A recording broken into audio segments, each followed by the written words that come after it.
வணக்கம் சிம்மராசி அன்பர்களே,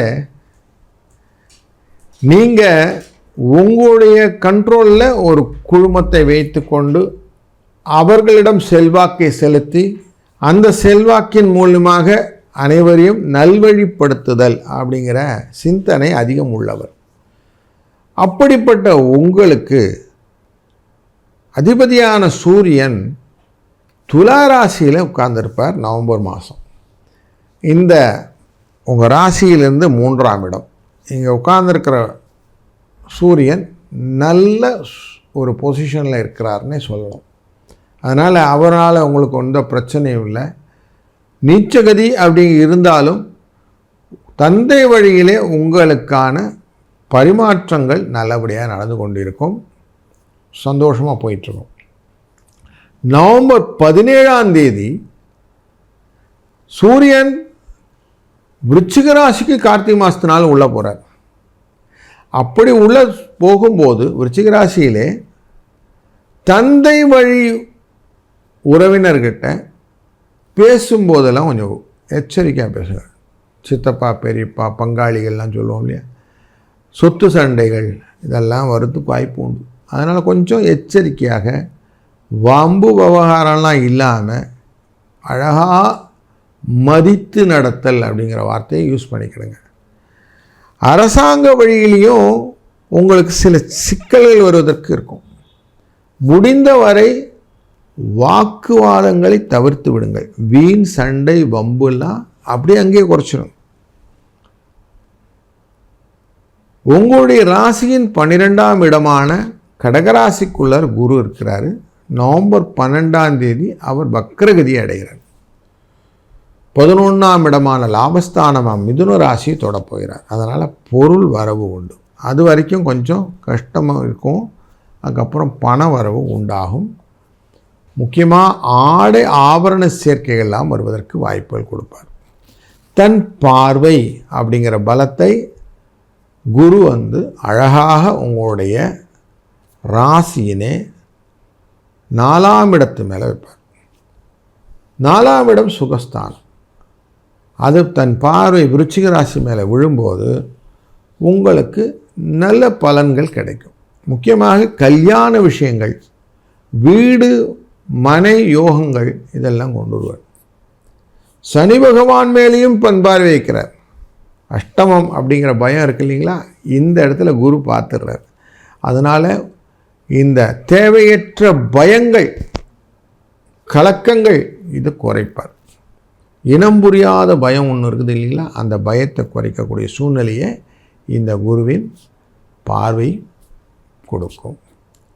சுக்கிர பகவான் நவம்பர் 3ஆம் தேதி வரைக்கும் உங்கள் ராசியின் 2ஆம் இடத்துல இருப்பார். லக்ஷ்மி கடாட்சமான விஷயந்தான், ஒன்றும் பிரச்சனை இல்லை. அவர் தன் இடத்துக்கு ஆட்சிக்குள்ளே போயிடுவார். 3ஆம் தேதி வரைக்கும் எப்படி இருக்கும், பரிவர்த்தனை யோகம்னு புதனோட பரிவர்த்தனை யோகத்தை பெற்றிருக்கக்கூடிய சூழ்நிலை. இதனாலே உங்களுடைய குடும்பத்திலே குழந்தைகளுக்கு நல்லதொரு யோகம் உண்டாகும். பரிவர்த்தனை யோகம் பெற்ற இந்த சுக்கிரனும் உங்களுக்கு லாபத்தை தருவதாக அமைப்பார்.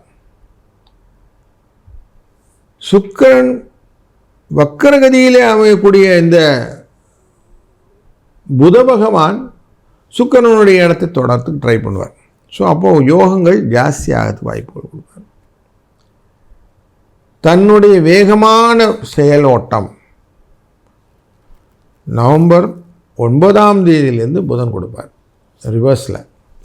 அப்படி அவர் உங்களுடைய ராசியின் 3ஆம் இடத்தை தொடும்போது கொஞ்சம் புத்தி தடுமாற்றம் வருவதற்கும் வாய்ப்புகள் உண்டு. கொஞ்சம் அதுலேயும் கொஞ்சம் கேர்ஃபுல்லாக இருக்கும். 4ஆம் இடத்துல ஏற்கனவே செவ்வாய் நல்லா ஆட்சியில் உட்காந்துட்டார். முன்னமே சொன்னேன், ரிலேஷன்ஸ் கூட கொஞ்சம் பேசும்போது ஜாக்கிரதையாக இருக்கணும்னு. அதை கொஞ்சம் கரெக்டாக மைண்டில் ஃபாலோ பண்ணுங்கள்.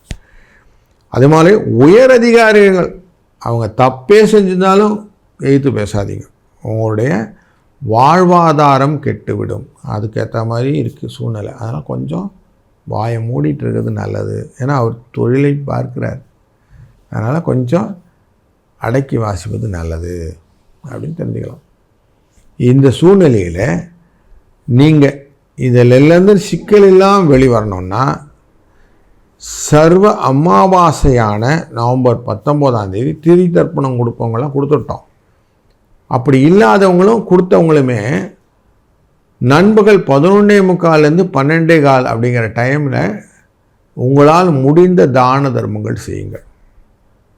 குறிப்பாக இந்த மாற்றுத்திறனாளிகள் அப்படின்னு சொல்லுவோம் இல்லையா, அவங்களுக்கு உங்களால் எவ்வளோ தான தர்மம் செய்ய முடியுமோ செய்யுங்க.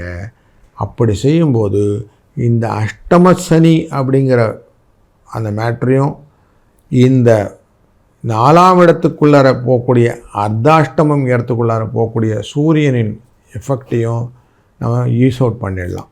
அதனால் இது அழகாக பயன்படுத்தி கொள்ளுங்கள். நல்லது நடக்கும், நல்லதே நடக்கட்டும். வாழ்க வளத்துடன். இந்த கோச்சார பலன்கள் அப்படிங்கிறது சந்திரனை அடிப்படை வைத்து தினப்பலன்கள் சொல்வதும், சூரியன் மற்ற கிரகங்கள் எல்லாம் மூமெண்ட் ஆவதை வைத்து கொண்டு மாத பலன்கள் வருட பலன்கள் சொல்வதும் வழக்கம். இது எல்லாமே தனிப்பட்ட முறையிலே ஒரு ஜாதகருக்கும் பொருந்துமா அப்படின்னா, ஒரு தனிப்பட்ட முறையை பார்க்கும்போது அவருடைய லக்னங்கள், பார்வை பலங்கள் இதெல்லாம் ரொம்ப முக்கியம். அதுவும் லக்னம் எங்கே உட்காருதோ அதை பேஸ் பண்ணி தான் 1ஆம் பாவம் 2ஆம் பாவம் எடுப்போம். அதனால் தனிப்பட்ட முறையிலே இருப்பவர்கள் தன் கேள்விகளை தனிப்பட்ட முறையிலே கேட்டுக்கொள்வது நல்லது. நீங்கள் பார்ப்பதெல்லாம் பொது பலன்கள் அப்படிங்கிறத புரிந்து கொள்ள வேண்டும். இந்த நவம்பர் மாதத்திலே முக்கியமான நிகழ்வுகளிலே பார்க்கும்போது குரு பகவான் தர்மாதிபதி, இவர் கர்மாதிபதியான சனி பகவானை தன்னுடைய பார்வையால் பார்க்க போகிறார் அப்படிங்கிறது ரொம்ப முக்கியமான நிகழ்வு. அப்போ தர்மத்தின் வாழ்வுதனை சூதுகவும் அப்படின்னு ஒரு வார்த்தை உண்டு இல்லையா, அப்படிப்பட்ட ஒரு ஃபோர்ஸ் இருக்கக்கூடிய சூழ்நிலையை இந்த நவம்பர் கொடுக்கும். அப்போ நிறைய விஷயங்களில் புதிய மாற்றங்களை எதிர்நோக்கலாம். ஒன்றுக்கு ஒன்று டகபாராக நிற்கும். நிறைய நேச்சுரல் கலாமிட்டிஸ்ன்னு சொல்லக்கூடியதெல்லாம் இந்த குரு சனி இவர்களுடைய தொடர்புகள் ஏற்படுத்தும். கூடுதலாக பார்க்கும்போது எந்த இடத்துல நமக்கு 2 பக்கமே கடல் அப்படிங்கிற தண்ணி இருக்குது, கடகத்திலையும் நீர் மீனத்திலையும் நீர், இந்த 2 தண்ணி அப்படிங்கிற இடத்துல இந்த கிரகங்களின் பார்வை இருப்பதனாலே கூட்டமாக கடல் பக்கமோ இல்லை தண்ணி பக்கமோ இருப்பவங்களும் கொஞ்சம் எச்சரிக்கையாக இருக்கணுங்கிற நோட்டேஷனும் இதில் வச்சுக்கணும். அதனால் கொஞ்சம் இந்த மாதத்தில் கொஞ்சம் எச்சரிக்கையாகவும் அனுபவபூர்வமாக சில விஷயங்களையும் பார்த்து செயல்படுவது நல்லதுங்கிறத இந்த நவம்பர் எடுத்துக்கொள்வதனால ஒரு ராசிக்கும் இந்த எச்சரிக்கை எப்படி இருக்குன்னு நம்ம தொடர்ந்து பார்த்தீங்கன்னா தெரியும், தெளிவாகும். வாழ்க வளத்துடன்.